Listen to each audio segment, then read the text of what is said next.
Voilà. Je vais juste désactiver. Voilà, parfait. Alors, du coup, les sujets qu'on va aborder aujourd'hui, ça va être l'accompagnement des jeunes lors de la rentrée, les passeports loisirs, l'accompagnement des aidants familiaux, la réforme sur la solidarité à la source, donc qui nous tient sur toute l'année, l'accompagnement individuel sur la parentalité, un petit focus sur la VVC, l'aide aux victimes de violences conjugales, l'intermédiation financière avec la RIPA, le Zoom sur les classes, du coup, que va faire ma collègue, la CAF présente sur le territoire, les changements de situation, donc c'est juste vous faire un petit rappel sur toutes les bonnes pratiques ou tout ce qu'on essaie d'inciter à faire aux allocataires, la campagne loyer, la campagne ressources, un zoom sur le dispositif AVIS et AVIP, et enfin les prochains rendez-vous allocataires et partenaires. Et je vois qu'on a oublié le zoom sur les offres de travail social. Voilà. Qu'on verra en toute fin. Voilà, qu'on verra à la fin. C'est peut-être pour ça. C'est comme ça va être un zoom spécifique. On en reparlera juste après. Alors, je ne veux pas vous ressasser à chaque fois la même chose, parce que globalement, on va toujours faire à peu près la même promotion de nos offres de services. Donc, nous, notre première slide, c'était basé sur l'aide aux jeunes en Haute-Marne. Donc, je pense qu'on vous l'a déjà dit de multiples fois, que la CAF de Haute-Marne se mobilise fortement, du coup, pour essayer d'aider le plus possible les jeunes avec les aides qu'on peut avoir à notre disposition. Donc c'est juste pour vous redire que sur notre page locale du CAF.fr, on a un hashtag aide aux jeunes pour les orienter, pour les aider par exemple à comment faire une demande d'aide logement, comment bénéficier de la prime d'activité, avec plein de petites vidéos tutos, des agendas pour leur rappeler du coup les dates des faits et choses comme ça. Donc c'est vraiment pour vous redire qu'on insiste sur cette page et on essaye d'aider le plus possible du coup les jeunes, en tout cas sur notre territoire. Ensuite, on vous remettait un petit rappel aussi sur la demande d'aide au logement pour les étudiants, puisque comme on a eu la rentrée scolaire depuis le 1er septembre, c'est souvent l'occasion pour du coup les nouveaux étudiants de faire leur première demande d'aide au logement. Donc, c'est juste pour vous rappeler les 3 ou 4 étapes que nous, on invite à faire en tant que parents ou en tant qu'étudiants. Donc, ça sera de déclarer immédiatement le changement d'adresse. Si on passe de Dijon à Chaumont, par exemple, faire le changement d'adresse le plus rapidement possible pour éviter d'avoir une créance. Faire une nouvelle demande de logement, donc qui peut s'accompagner surtout d'une simulation au préalable qui peut être faite sur l'espace CAF.fr. Donc, ça, je pense que vous savez déjà accompagner. Et possiblement s'informer sur la prime de déménagement. Alors là, du coup, on s'adresse beaucoup moins aux étudiants puisque il y a de nombreuses conditions restrictives, surtout sur le nombre d'enfants, et puis avoir un enfant aussi d'un certain âge. Donc ça, toutes les conditions et les simulations, vous les retrouvez du coup sur notre page caf.fr. Je passe assez rapidement, puisque là, on va rentrer un peu plus dans l'actualité du coup, de ces derniers mois. On va parler des passeports loisirs, puisqu'on commence à avoir pas mal de retours, et nous, il nous faudrait du coup les retours avant le 31 octobre, il me semble. Oui. Je crois que c'est avant le 31 octobre. Parce que passé ce délai-là, en fait, toutes les demandes seront refusées, puisque nous ne serons plus dans notre budget. Donc, pour rappel, en fait, les passeports loisirs, c'est une aide exceptionnelle pour, du coup, aider et accompagner les jeunes qui voudraient... Excusez-moi, est-ce que je suis le seul ou le PowerPoint ne passe pas? Je suis toujours sur la page d'accueil. Ah, c'est parce que ça fait le mauvais focus. Eh ben, je vais refaire ça tout de suite. Je vais vous repartager, parce que moi, il partage la fenêtre. Ah, il vient de s'actualiser, non? Je vais voir. Alors, attendez, je vais vérifier. Normalement, je dois être sur la page passeport loisirs. Vous êtes sur quelle page, vous? Moi, je suis toujours sur la page d'accueil, sur la première page. Alors, attendez, je vais départager, repartager. Ah, je suis le seul à être comme ça, alors sinon je vais me reconnecter alors. Non, bah, sinon, je relance le partage, vous me dites juste, du coup, c'est pas grave, je vais réessayer. Hop, et on va refaire comme ça. Alors, du coup, normalement, j'ai relancé le partage sur la page passeport loisirs. Et effectivement, si ça ne s'actualise pas chez vous... Je vais me déconnecter, me reconnecter. Oui, bah, je vous reprends tout de suite en salle d'attente.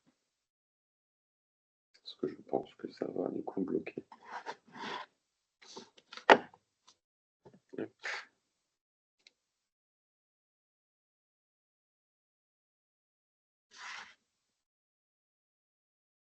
Alors, juste juste attendre 30 secondes que je puisse reprendre. À moins que ça passe pas par la salle d'attente, que j'ai déjà accepté. Bon, pratique ça.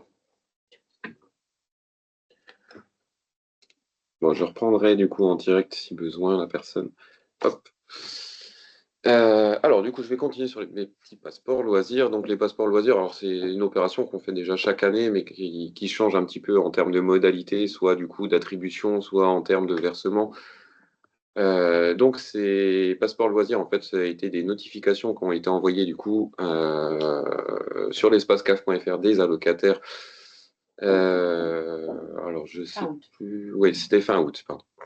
Donc, il se base sur le quotient familial des familles arrêté au 30 juin 2024. Donc, vous allez voir qu'il y a 2 barèmes qu'on va afficher juste après.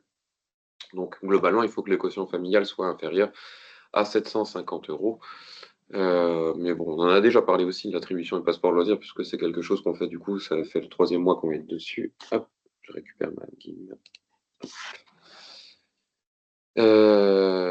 Et du coup, au niveau de ces passeports loisirs, eh bien, du coup, on les invite à télécharger l'attestation, du coup, à faire compléter à la structure pour effectuer, nous, un versement directement sur le compte bancaire de la famille. C'est là où la petite modification en 2024, là où d'habitude on verse à la structure, pour simplifier un peu les démarches, puisqu'on avait souvent des retours des structures qui n'étaient pas forcément positifs. Du coup, nous, on préfère maintenant payer à la famille qui paiera directement du coup la structure, la totalité. Comme ça permet d'avoir une sécurité et pour l'un et pour l'autre. Donc, on attend le retour de ces documents complétés au 31 octobre. Alors, si les personnes ne peuvent pas le télécharger ou l'imprimer depuis leur espace caf.fr, ils ont la possibilité, eux, sinon, de venir le chercher à l'accueil si besoin. Alors, je retourne sur mes slides parce que sinon, elle ne va pas tourner. Attends de voir qu'il s'affiche bien. Voilà. À savoir que du coup, nous, on a une majoration de 20 euros pour les personnes porteurs de handicap, enfin pour les enfants porteurs de handicap. Donc le barème se décompose un peu comme on vous l'affiche ici. Alors je vérifie si on l'affiche bien ici. Donc il est de 20 euros pour un enfant avec un quotient familial entre 600 et 750, et il est de 40 euros pour un enfant avec un quotient entre 0 et 600 euros, pour la famille bien sûr. Et ce montant est majoré du coup de 20 euros pour un enfant en situation de handicap.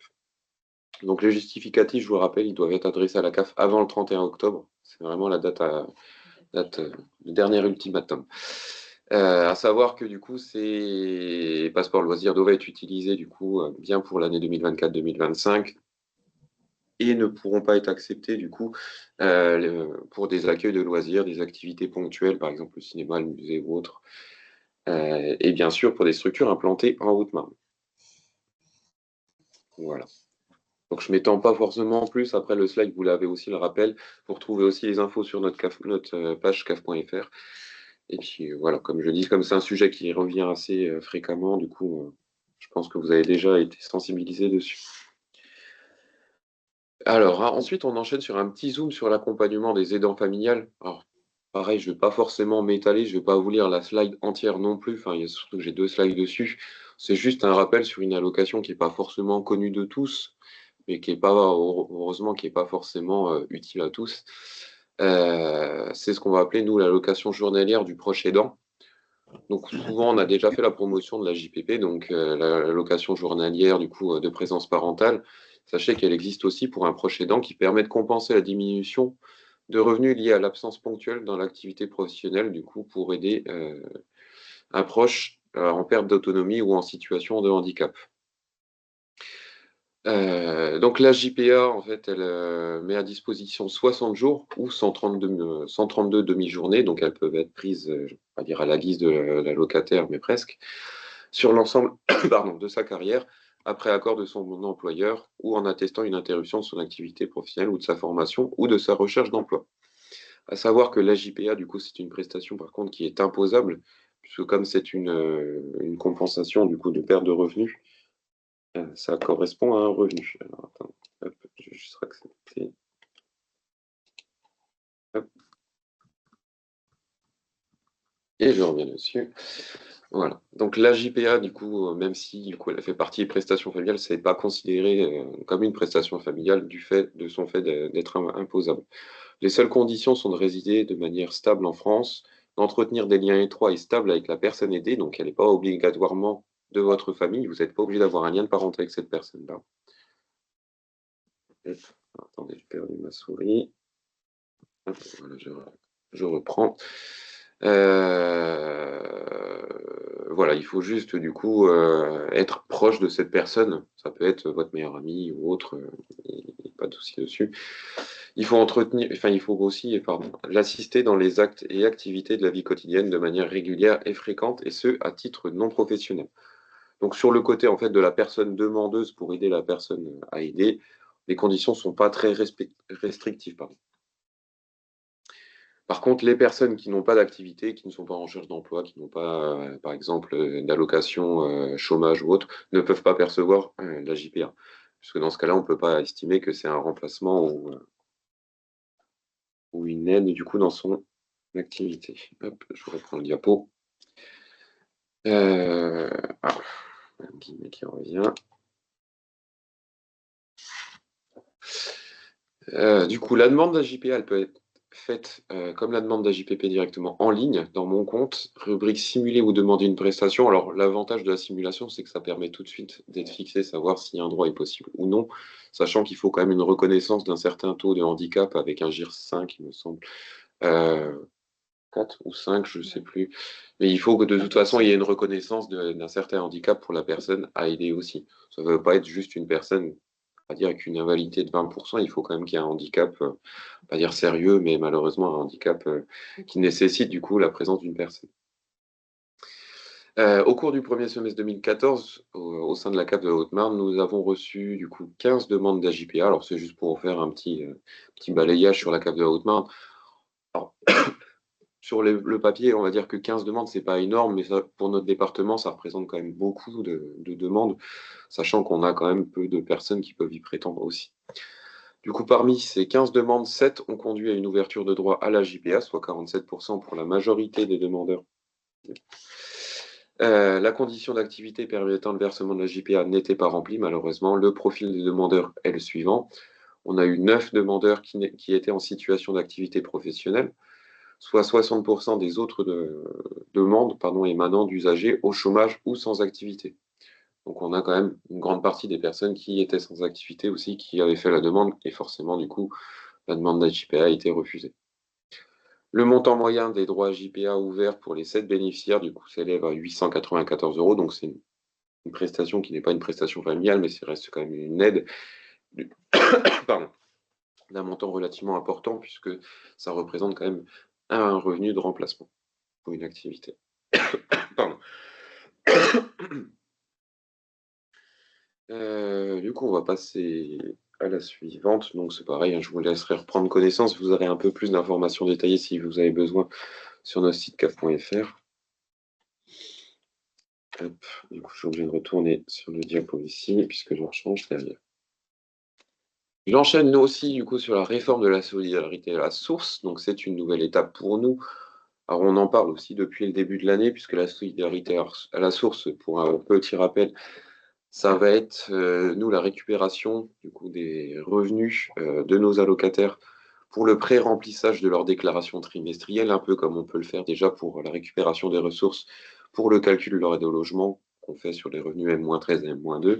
De la même manière, par exemple, là, pour les déclarations trimestrielles, on a déjà certaines CAF qui sont lancées du coup en ce qu'on appelle en pré-série, du coup en phase de test, donc qui le mettent en place dès le 1er octobre, avec la récupération, par exemple, des salaires ou tous les revenus qu'on peut récupérer directement via les portails, avec un pré-remplissage du coup dans leur déclaration trimestrielle.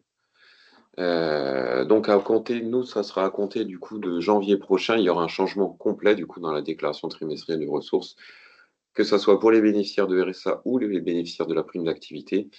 Et lorsqu'ils iront directement sur leur espace caf.fr, ils verront du coup les montants pré-remplis en fonction du coup des déclarations URSSAF ou des déclarations, si c'est la CEPAM ou autre, qui vont être récupérées. Comme on l'a précisé,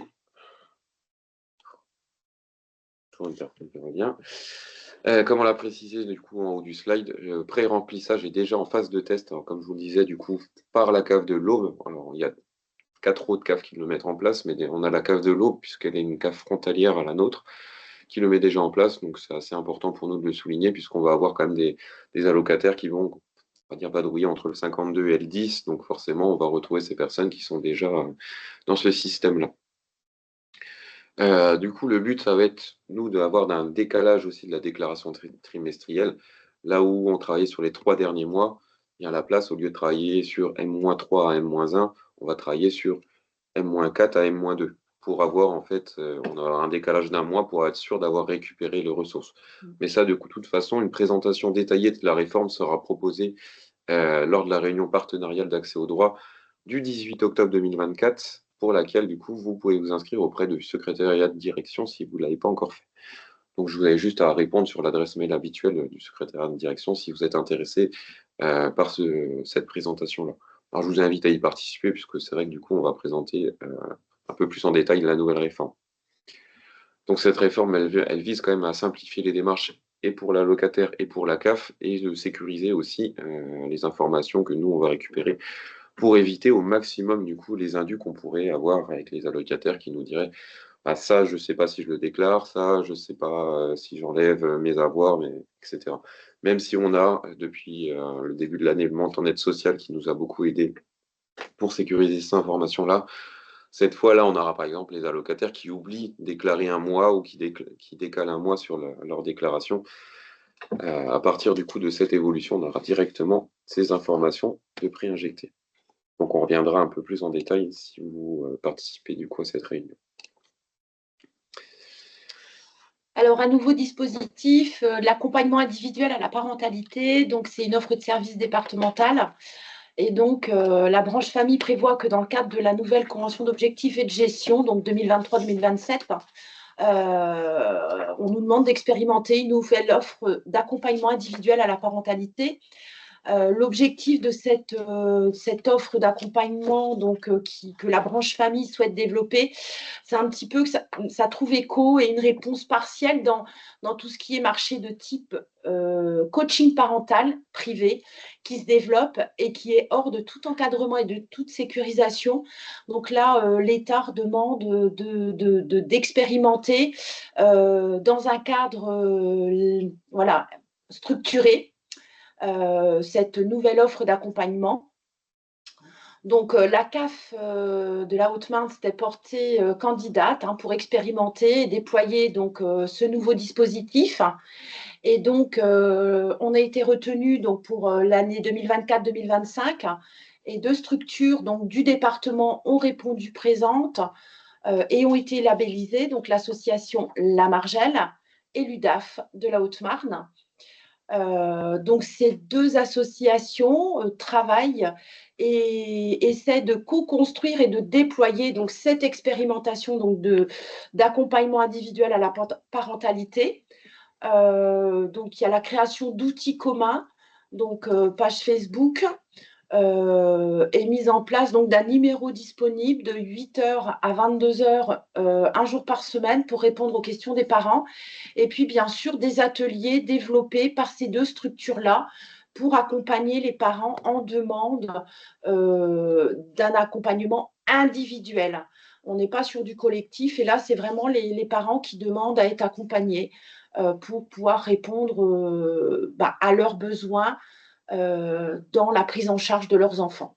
Voilà, donc c'est tout nouveau, ça se développe et voilà, c'est en termes de connaissances, que le public soit informé, c'est vraiment en train voilà, là, ça prend forme.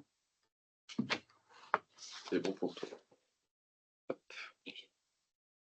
Bien sûr, c'est belle parole. Du coup, je vais reprendre la parole parce qu'on va enchaîner. Alors, s'il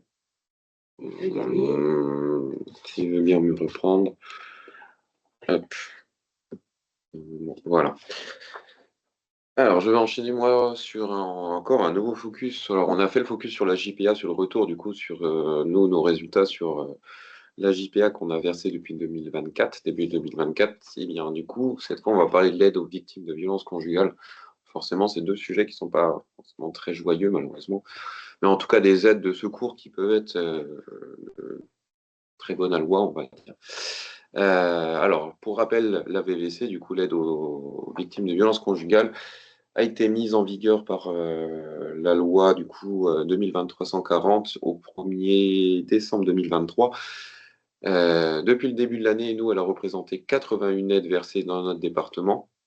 Pour rappel, en fait, il y a deux situations qui sont possibles pour la VVC. Vous avez soit une aide non remboursable, ce qui est la majorité des cas, ou une aide remboursable. Alors pourquoi remboursable et non remboursable? C'est en fonction du coup des revenus mensuels de la personne qui sont appréciés du coup à M-1 la demande. Donc il ne faut pas dépasser 150% du SMIC pour qu'elle soit du coup non remboursable, ce qui représente quand même je sais pas dire une forte somme, mais en tout cas la majorité de nos allocataires. Parce que nous, derrière, on n'a eu aucune demande remboursable de mémoire sur les 81, c'est que du non remboursable. Il n'y a que des personnes avec des revenus inférieurs à 150% du SMIC. Alors, je vais vous faire un petit rappel pour savoir qui du coup, peut bénéficier de cette aide-là. Donc, il n'y a aucune condition d'âge qui est requise. Il n'y a aucune condition de ressources, mis à part la condition pour savoir si elle est remboursable ou non remboursable. La seule condition, ça sera aussi de résider en France, forcément. L'aide, elle est ouverte aux personnes françaises, aux personnes européennes ou aux personnes étrangères disposant d'un titre de séjour et lui permettant de séjourner régulièrement en France, quelle que soit la durée du titre ou sa nature.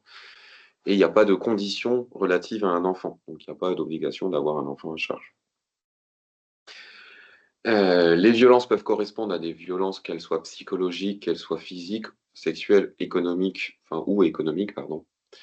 La demande, elle peut être directement réalisée en ligne, à savoir qu'elle est totalement aussi, comment dire, euh,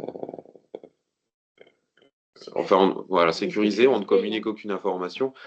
Alors que, par exemple, si une personne fait une demande, même s'il est en couple, s'il est sur son dossier couple, elle veut faire une demande d'AVVC, alors qu'elle réside toujours avec la personne, voilà, par exemple, qui lui procure l'auteur des faits, qui lui procure des violences. Sachez que toutes les procédures ou téléprocédures, même si elles apparaissent normalement sur CAF.fr, tout ce qui est en lien avec la VVC, du coup, n'apparaît pas pour protéger la personne. C'est vraiment pour lui permettre, du coup, d'être en sécurité et de ne pas avoir de divulgation d'informations pour la préserver. Donc la personne peut être allocataire ou non allocataire, hein, vous pouvez le faire avec les deux profils de la demande directement sur le site CAF.fr. La téléprocédure, du coup, elle est faite à part des autres prestations et elle se fait relativement simplement. En plus, tout est en attestation sur l'honneur, c'est juste du coup le justificatif qu'on va demander par la suite. Quelques chiffres clés, on va dire, pour se démarquer un petit peu du réseau de présentation. Donc en Haute-Marne, ça représente 98 demandes dans notre département. Donc 81 ont donné un droit à l'issue de ces demandes. Donc on a eu quand même malheureusement du coup 17 demandes qui n'ont pas abouti. Alors des fois, malheureusement, c'est simplement des dépôts de première demande et puis qui ne sont pas allés jusqu'à leur terme puisque les personnes n'ont pas forcément donné suite ou renvoyé les documents nécessaires. Ça représente chez nous du coup 63 887 euros du coup, qui ont été versés au titre de l'AVVC pour un montant moyen de 788 euros par personne. Le délai moyen de versement de l'aide est de 1,9 jours, avec 80% des demandes prises en charge en moins de 2 jours. Donc ça, de toute façon, le délai de prise en charge, c'est aussi une obligation et un objectif qu'on doit remplir sur un traitement en 48 heures. Dans la continuité, je vais enchaîner aussi sur les pensions alimentaires. Alors, c'est juste pour faire un petit rappel sur du coup l'agence de recouvrement et d'intermédiation des pensions alimentaires, alors qui n'est pas gérée directement par la CAF de la Haute-Marne, mais qui est gérée du coup par une CAF partenaire qui centralise tous ces traitements pour quasiment toutes les CAF de France. Donc nous, c'est ce qu'on va appeler du coup le service ARIPA. Donc depuis janvier 2021, la CAF propose le service public des pensions alimentaires à tous les parents séparés ou en cours de séparation. Donc c'est géré par l'ARIPA. Donc depuis 2023, en fait, le choix n'est plus vraiment laissé non plus puisque le système et le service est devenu automatique. Donc pour le parent qui doit recevoir la pension, la CAF peut la collecter tous les mois auprès de l'ex-conjoint et la verser automatiquement. Sachez que du coup, le service est gratuit, il n'y a pas besoin de passer du coup par un intermédiaire. C'est la CAF qui va gérer du coup toutes les relations entre les deux parents d'un côté et de l'autre, ce qui du coup prévient du risque de pension non alimentaire impayée ou partiellement impayée et évite aussi les tensions ou les conflits entre les ex-conjoints, là où il y aurait du coup des situations un peu plus conflictuelles. Toujours du coup dans le but de viser le bien-être de l'enfant. Donc pour le parent qui doit verser la pension, il doit tous les mois du coup effectuer le paiement à la CAF et non plus à l'ex-conjoint, ce qui permet aussi de nous sécuriser puisque c'est nous qui entamons du coup la récupération des sommes impayées si besoin. Comment faire une demande? Donc, pour une séparation qui est effectuée après ou à partir du 1er mars 2022, donc pour un divorce devant le juge, l'usager n'a rien à faire puisque le système a été automatiquement mis en place directement du coup avec la juridiction en vigueur. Et en cas de divorce ou de séparation sans juge, par contre, la locataire doit faire fixer la pension alimentaire dans un titre exécutoire et demander à bénéficier de ce service auprès de son avocat, de son notaire ou directement sur le site www.pensionalimentaire.caf.fr. De toute façon, si vous tapez directement sur Google pension alimentaire CAF, vous tombez directement sur le site du coup de recouvrement des pensions alimentaires. Alors, il est aussi bien pour mettre en place ce système-là que pour avoir des informations sur tout ce qui encadre aussi la séparation, faire une demande de pension alimentaire, récupérer du coup des sommes à payer. Voilà. Il est très bien pour orienter les parents, que ce soit pour partenaires ou pour les parents, ou les personnes qui se séparent. Voilà. Il est vraiment bien. Et pour une séparation pardon, qui s'est opérée avant le 1er mars 2022, donc s'il y avait un dossier en cours déjà de recouvrement de pension alimentaire, il n'y a aucune démarche à faire puisque du coup la RIPA va contacter directement la locataire pour mettre en place le système. Et par contre, si l'usager n'a pas encore demandé le recouvrement des pensions alimentaires, il doit faire fixer par titre exécutoire du coup une pension alimentaire et faire sa demande sur le site du coup pension alimentaire caf.fr. Donc il peut faire directement sa simulation sur le site pension alimentaire caf.fr, ce qui est l'avantage aussi. Hop. Alors, un zoom sur les contrats locaux d'accompagnement à la scolarité, donc ce qu'on appelle communément les classes, qui est un dispositif qui propose, donc hors du temps scolaire, de renforcer la confiance des enfants et des jeunes dans leur capacité de réussite personnelle et scolaire. Donc, ce sont des groupes de 5 à 12 enfants, donc scolarisés du CP au lycée, et donc qui se retrouvent dans un espace adapté, donc, et pris en charge donc en complémentarité de l'école. Donc, ces actions sont menées et centrées sur l'aide méthodologique au travail scolaire en petits groupes et sur les apports culturels nécessaires à leur réussite. Donc, les classes sont portées par des organismes à but non lucratif, donc bien souvent, ce sont des associations ou ligues. Donc, et cela permet donc, les classes permettent également aux parents de leur donner des outils pour suivre la scolarité de leur enfant et de renforcer donc les liens entre la famille et l'école. Donc voilà, c'est une activité donc hors du temps scolaire, après l'école, et donc les enfants sont pris en charge donc par ces structures. Donc cette année, donc il y a 9 opérateurs et qui animent 47 collectifs d'enfants. Donc voilà, bien souvent, on retrouve la Ligue de l'enseignement, l'association initiale, l'Aglo de Chaumont, l'UDAF, voilà, pour ne pas les citer, donc font partie donc, des intervenants au dispositif classe. Voilà, et vous pouvez retrouver ces organismes et associations donc, toujours sur le caf.fr dans la rubrique partenaires. Alors n'hésitez pas, toujours, si vous avez des demandes, des questions, des précisions ou autres. Bon, après, la slide n'est pas forcément importante puisque ça vous concerne vous directement, c'est vous qui êtes là souvent en plus. Voilà. Vous connaissez déjà du coup la présence de nos points relais. Alors si vous ne les connaissez pas, sachez que du coup vous pouvez retrouver les espaces France Service ou nos points relais du coup partenaires directement sur notre site caf.fr, rubrique Contacter ma CAF et dans la petite section point d'accueil. Donc encore une fois, vous aurez le PowerPoint si vous avez besoin de reprendre la petite carte, mais vous la retrouverez aussi directement si vous avez besoin. Donc, je ne vous fais pas du coup plus de détails. Pour ça, je vais passer assez rapidement aussi la suite. C'est pour vous rappeler que nous avons mis en place les rendez-vous téléphoniques depuis un certain temps déjà, afin de faciliter du coup nous la prise de rendez-vous pour les allocataires qui ne peuvent pas forcément se déplacer ou qui ont une information, on va dire, besoin d'une précision sur une prestation qui n'est pas forcément besoin d'un rendez-vous physique. Donc savoir que tous les rendez-vous téléphoniques sont disponibles du coup sur notre page caf.fr sur les modes d'accueil. Alors soit vous pouvez le prendre au siège à Saint-Dizier ou par téléphone. Donc comme ça permet d'avoir un créneau téléphonique sur lequel un conseiller vous rappelle entre 9h et 16h. Petite précision, n'hésitez pas à partager aux usagers que lorsque la CAF appelle, c'est le numéro 33 32 30 qui apparaît. Voilà, bien souvent, voilà, j'invite moi les usagers en tout cas à l'enregistrer et ils savent que c'est la CAF qui les rappelle et c'est pas un numéro bizarre ou du démarchage. C'est ça.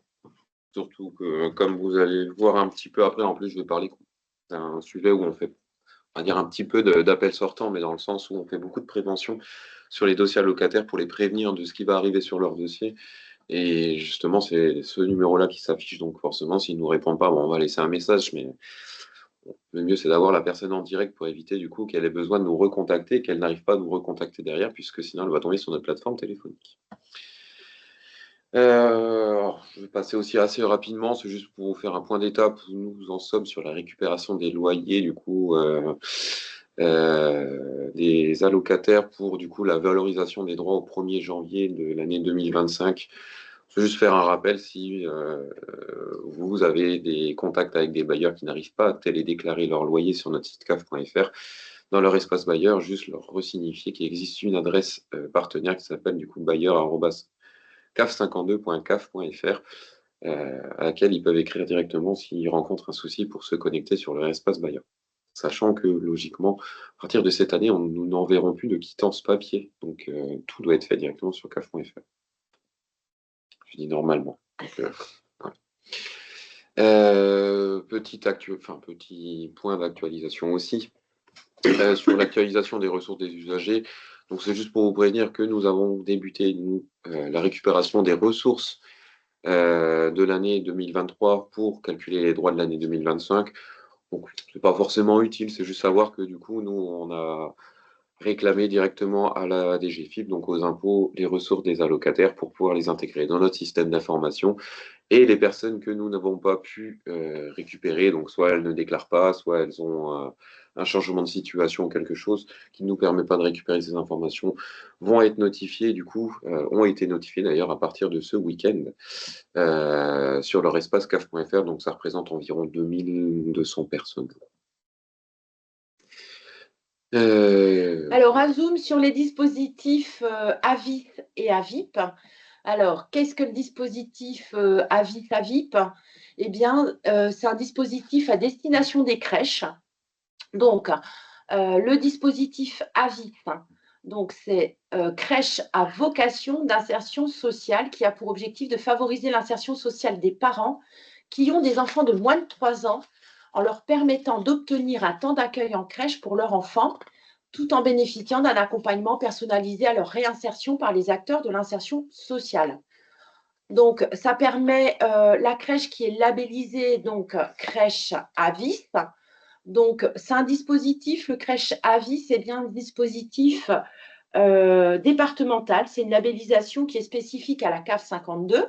Et donc, certaines crèches ont accepté de rentrer dans le dispositif AVIS et donc offrent quelques places réservées donc, pour les parents en recherche d'emploi, d'insertion, mais surtout de l'insertion sociale. Donc, bien souvent, c'est travailler avec les collectivités ou les partenaires sociaux. Donc, ce dispositif AVIS il vise à réduire les inégalités sociales en matière du jeune enfant, permettant d'apporter également une réponse de soutien à la parentalité demandée par les parents. Et ça permet l'éveil, bien évidemment, de l'enfant et sa socialisation. Puis on permet ainsi donc l'égalité des chances dès le plus jeune âge. Donc voilà, donc il existe, voilà, donc il y a 5 crèches pour l'instant multi-accueil qui sont labellisées, qui ont des places réservées pour donc le public en recherche d'insertion sociale. Donc là, donc je vous ai présenté le dispositif AVIP. Et bien là, donc ce sont les crèches AVIP, donc les crèches à vocation d'insertion professionnelle. Et donc là, c'est vraiment pour favoriser l'insertion et l'accès à l'emploi des parents. Donc pareil, même principe, hein, ça permet d'obtenir une place en crèche ponctuelle et pérenne. Et les parents peuvent bénéficier ainsi de l'accompagnement personnalisé à la recherche d'emploi, donc par les partenaires compétents. Bien souvent, ce sont des conventions tripartites qui sont signées par la CAF, France Travail et la crèche.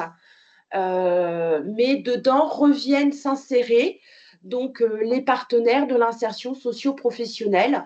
Donc ça peut être les référents RSA qui sollicitent Pôle emploi pour permettre à telle personne avec enfant à charge et enfant de moins de 3 ans eh bien de disposer d'une place en crèche puisqu'il y a cette recherche d'insertion professionnelle.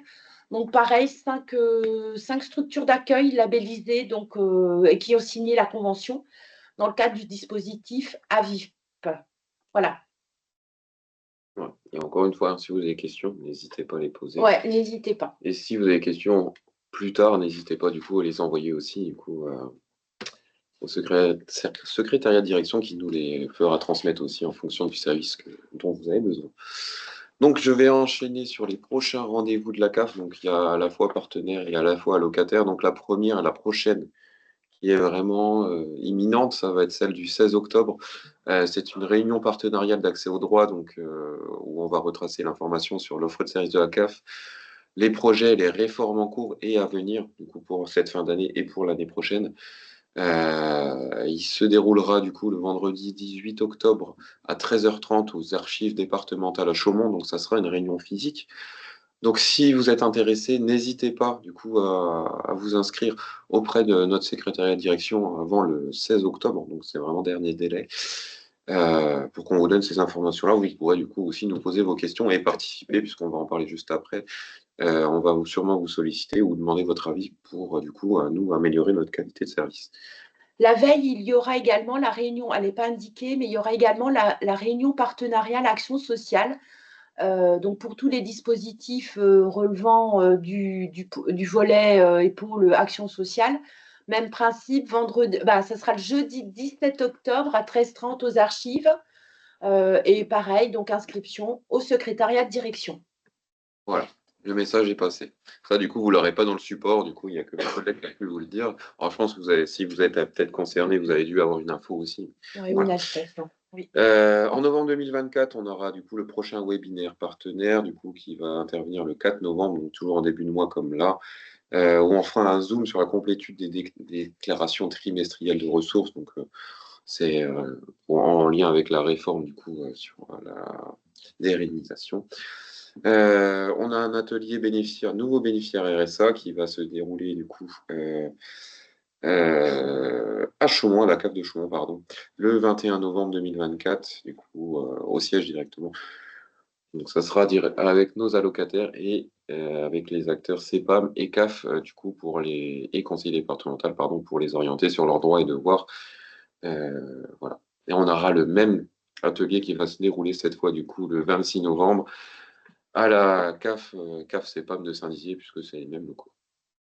Et enfin, pour terminer, du coup, on aura le webinaire de fin d'année avant de vous souhaiter du coup un joyeux Noël qui va se dérouler début du mois de décembre, pardon, le 2 décembre 2024. Voilà. De toute façon, vous retrouverez ces informations encore une fois sur le support qu'on vous enverra. Je vais enchaîner sur un zoom sur l'écoute usagée. C'est là où je vais un petit peu du coup vous reparler de nos avancées et du coup nos besoins aussi de communication avec vous. Juste pour vous informer que pour mieux accompagner nos usagers dans leurs droits et leurs démarches, du coup, on souhaite avoir l'avis de nos allocataires, mais aussi du coup, de nos partenaires. Un questionnaire a été mis en ligne pour identifier les besoins et proposer des offres des services adaptés. Donc, vous retrouverez le lien dans cette diapo-là. Donc, vous pourrez reprendre si vous pouvez nous le relayer du coup auprès de vos publics qui seraient désireux d'avoir des informations de la CAF ou de pouvoir nous aider sur comment améliorer nos services. Vous pouvez leur transmettre le lien Forms qui est dans la slide. Cette démarche a pour du coup objet d'identifier les principales difficultés rencontrées par les usagers. Par exemple, s'ils ne connaissent pas les démarches à réaliser, s'ils trouvent que les démarches sont trop complexes, s'il y a une difficulté dans la complétude des documents hein, ou s'ils ont du mal à naviguer sur notre site caf.fr. Voilà, nous, c'est dans le but aussi d'améliorer cette qualité-là, de mettre en avant les services à améliorer au niveau de la CAF, que ce soit par exemple pour les appeler s'il y a un changement de situation, pour leur communiquer des nouvelles informations, communiquer sur nos délais de traitement. Enfin, voilà, ça peut être plein d'informations diverses et variées. Et recenser du coup les nouveaux services qu'on pourrait proposer nous allocataires, alors forcément dans la limite du réalisable, qui seraient par exemple des rendez-vous personnalisés, des ateliers spécifiques sur certaines prestations, l'envoi systématique de certaines informations dans telle ou telle situation. Il n'y a rien de vraiment défini exactement, parce que nous, on se base quand même sur déjà l'écoute allocataire avant du coup, de lancer certains projets, comme on le fait déjà actuellement. Donc cette démarche sera approfondie avec vous, si vous acceptez de venir, du coup, à la réunion partenariale du 18 octobre, pour lequel du coup, on va consacrer un certain temps pour revenir du coup sur notre écoute usagée. En parlant d'écoute usagée, c'est ce que je vous disais aussi un petit peu avant quand on parlait du 32-30. On a mis en place, alors c'est en test un petit peu pour l'instant quand même, une phase d'accompagnement de nos usagers sur certaines thématiques. Donc, sur l'accompagnement des créances, donc pour toute créance supérieure à 300 euros, on a eu un appel systématique de l'allocataire pour le prévenir qu'il va avoir une créance en lui invoquant du coup le motif de la créance.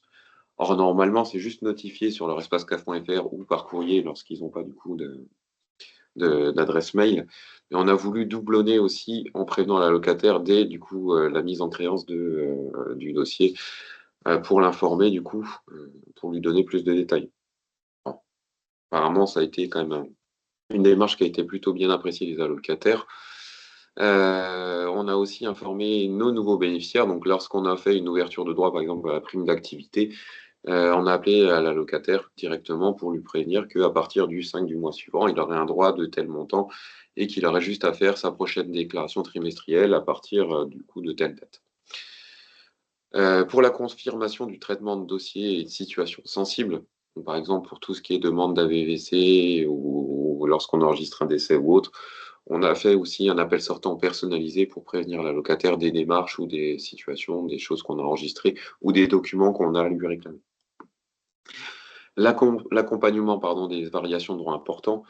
Par exemple, quand on a un droit à l'aide au logement qui est passé de 300 euros à 50 euros, dans ce cas-là, du coup, on a appelé l'allocataire. Alors, c'est pas tous nos allocataires, bien sûr, puisqu'on n'avait pas la possibilité de le faire pour tout le monde, mais déjà, du coup, pour prévenir aussi la majorité des cas. La prévention des indus. Donc, nous, si on a constaté un écart, par exemple, entre une situation professionnelle qui a été déclarée chez nous et une situation complètement différente auprès de France Travail, on a essayé de contacter les allocataires pour les sensibiliser du coup à bien déclarer leur changement de situation. Des documents attendus de la part de l'usager. Donc là, c'est quand on a fait un appel de documents sur telle ou telle prestation, aussi appeler l'allocataire pour lui dire que du coup, il faut qu'il réponde à la demande qu'on a mis à disposition sur le site caf.fr. Et du renouvellement de titre de séjour. Donc là, c'est aussi des appels sortants pour prévenir les allocataires sur la fin à M ou M+1 du coup de la date butoir de leur fin de titre de séjour pour qu'ils ne soient pas mis au pied du mur en disant bon bah j'ai plus de droits parce que mon titre de séjour n'a pas été renouvelé, afin qu'ils puissent entamer les démarches le plus rapidement possible auprès des préfectures. Donc entre mi-juillet et mi-septembre, cette expérimentation elle a représenté quand même 998 appels sortants sur toutes ces thématiques-là, sur toute la population marnaise. Donc ces démarches-là ont été vraiment bien appréciées par les usagers. Forcément, il y a toujours des personnes mécontentes, hein, malheureusement, lorsqu'on parle d'indus ou autre. Mais globalement, les usagers étaient contents qu'on prenne le temps de le faire. Comme j'ai dit, on ne peut pas le faire pour toutes les situations, malheureusement, puisqu'il faut aussi qu'on prenne le temps de traiter leur dossier aussi. Alors, par contre, coup, mon diapo ne se remet plus à jour, je reviens dessus. Hop. Et ensuite, je vais laisser la parole du coup à ma collègue qui va conclure avec le zoom sur l'offre de travail sociale de la CAF qu'elle représente bien. Merci. Voilà, donc, c'est bien avancé. Excuse-moi. Ouais, Oui, non, pas de bien souci. sûr. Merci. Donc, vous le savez, donc la CAF de la Haute-Marne dispose de travailleurs sociaux et qui interviennent donc sur des offres nationales en lien avec un événement fragilisant la cellule familiale. Ces offres-là, vous les retrouverez dans toutes les CAF de France. C'est vraiment le fil conducteur des services, du service social dans les CAF. Donc, des offres nationales, donc par rapport à la séparation, donc qui va concerner tout allocataire qui déclare sa séparation avec au moins un enfant à charge de moins de 20 ans. Ensuite, l'offre concerne le décès d'un enfant, donc pour tous les parents ou tiers qui ont recueilli un enfant et qui déclarent le décès d'un enfant de moins de 25 ans ou suite à la naissance sans vie de l'enfant, du bébé, et que cet enfant est enregistré à l'état civil et qu'il soit bénéficiaire ou non de prestations familiales. Le décès d'un parent, donc tout allocataire qui assume la charge d'au moins un enfant de moins de 20 ans et qui déclare le décès du parent de l'enfant. Les parents peuvent très bien être séparés et que l'autre parent décède. Donc, on va aller au-devant de ce parent dont le père ou la mère de ses enfants est décédé pour l'accompagner dans la situation. On intervient également auprès des familles monoparentales. Donc, ça, c'est un public cible donc pour les allocataires déclarés isolés, âgés de 18 à 34 ans, qui perçoivent ou non des prestations familiales avec charge d'enfant, et donc y compris les adoptions et les déclarations de grossesse. Voilà, public cible. Et puis, le dernier point où on intervient à la demande du national, ce sont les impayés de loyer au titre de l'aide au logement qui est versée aux bailleurs privés et l'aide au logement familial. Donc, pour les familles avec enfants qui sont bénéficiaires d'un droit à une prestation logement à titre familial et qui sont signalés en impayés de loyer. Donc, location privée, essentiellement en CAF Haute-Marne, ce sont des locations privées et éventuellement de l'accession à la propriété. Voilà. Ça, ce sont les offres nationales. Et puis, au niveau local, donc la CAF a une offre locale alors qui a été en cours de restructuration. Donc là, c'est l'offre Parcours Arrivée de l'enfant qui va concerner toutes les familles qui déclarent une grossesse au foyer, à son foyer, et en lien avec les ateliers maternité qui sont développés sur l'ensemble du département. Ça, j'y reviendrai sur les ateliers maternité.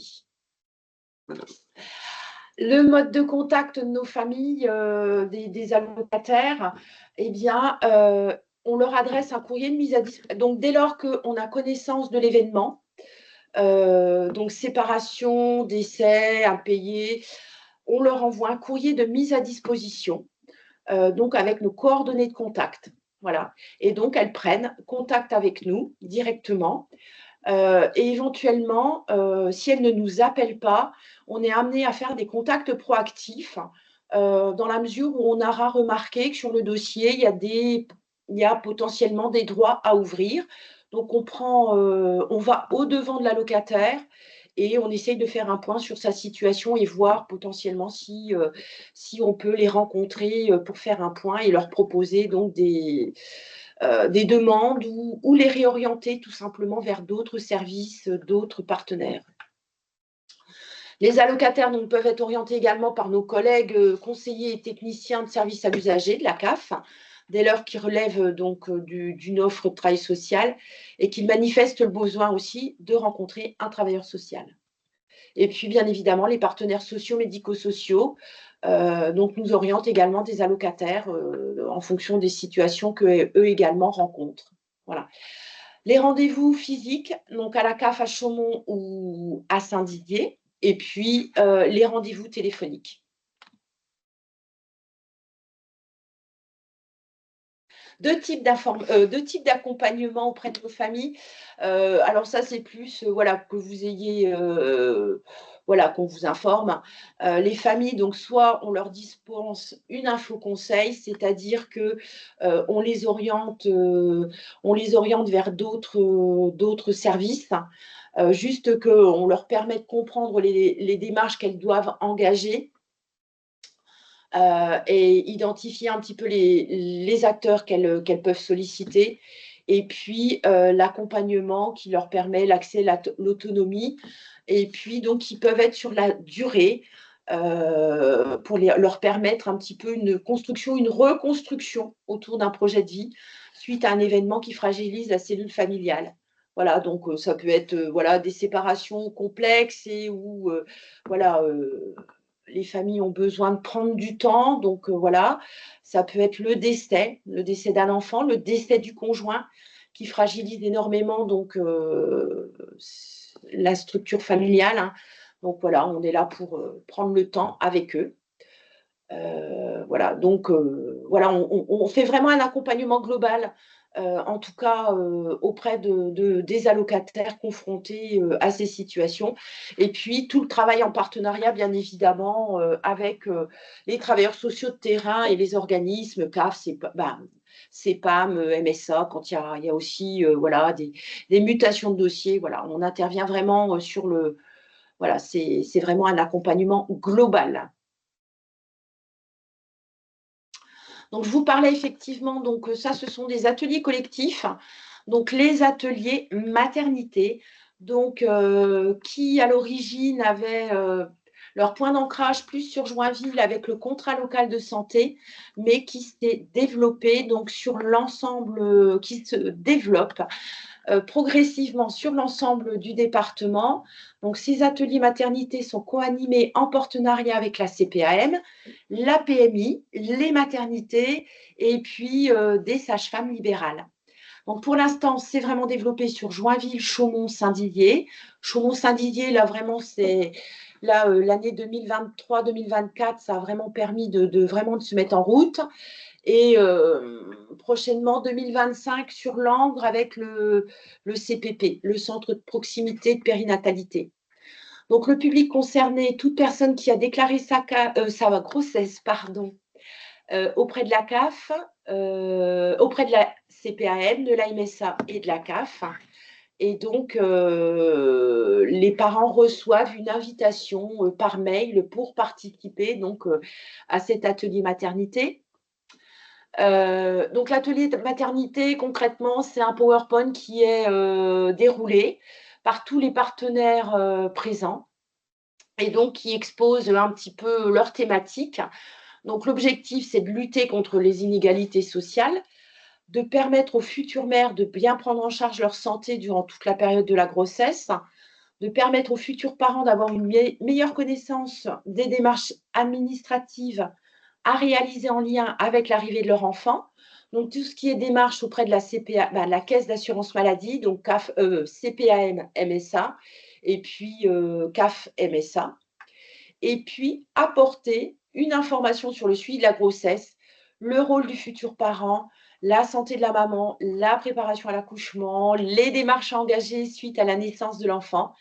Donc, vraiment, il y a tout, donc CAF, CEPAM, suivi médical, mode de garde, les congés maternité, paternité, les prestations qui sont servies par la CAF, la MSA. Voilà, c'est vraiment un atelier, vraiment une information complète. Et c'est vraiment en train de bien prendre, de bien se développer. Et voilà, donc je vous ai mis juste l'affiche voilà, du prochain atelier maternité, par exemple, qui va se dérouler vendredi 18 de 14h à 16h, donc à la maternité du centre hospitalier de Chaumont. Et vraiment, c'est pour tous les parents qui déclarent, qui attendent un enfant, que ce soit le premier, que ce soit le quatrième. Voilà, c'est voilà, pour toute arrivée d'enfant. Et puis, un dernier zoom sur les cafés parents.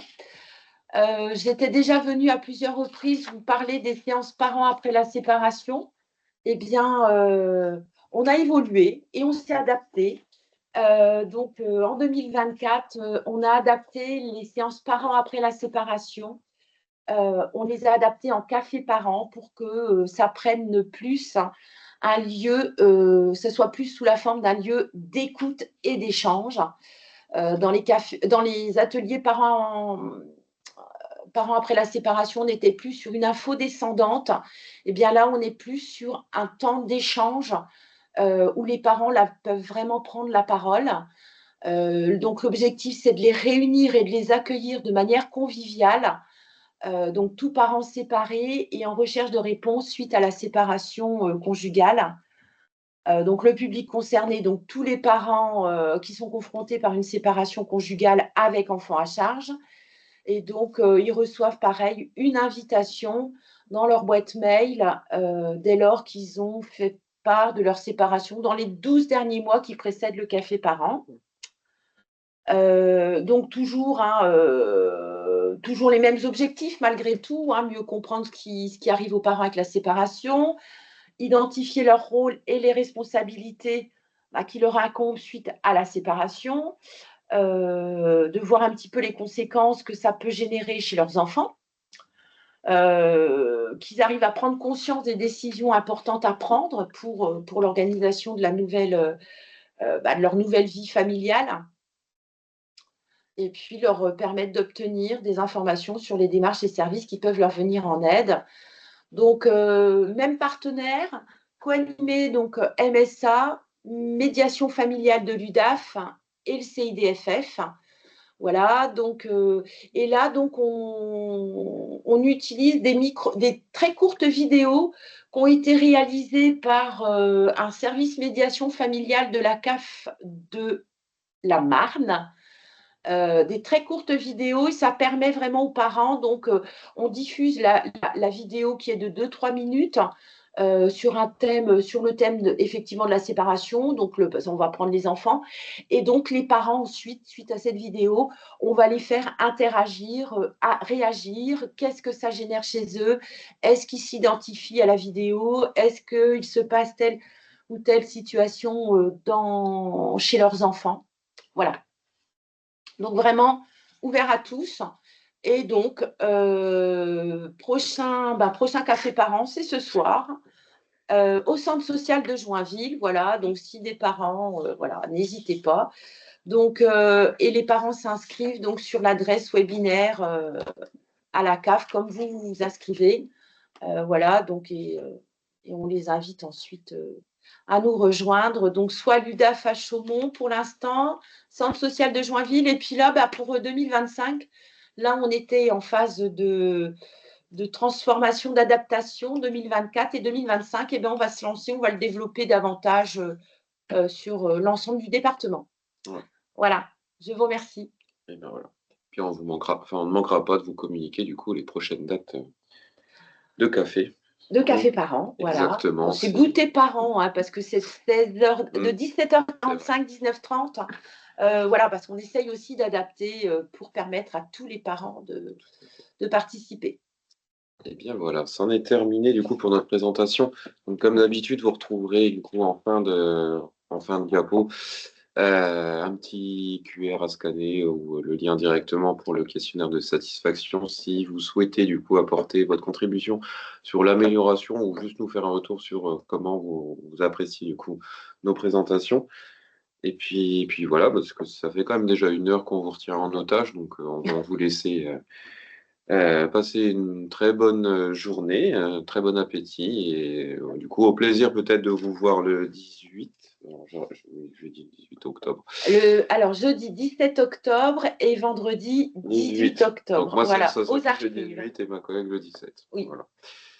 Et bien voilà, du coup, en attendant, on vous souhaite une très bonne journée. Et à très bientôt. Au revoir. Merci pour votre écoute. Merci, au revoir.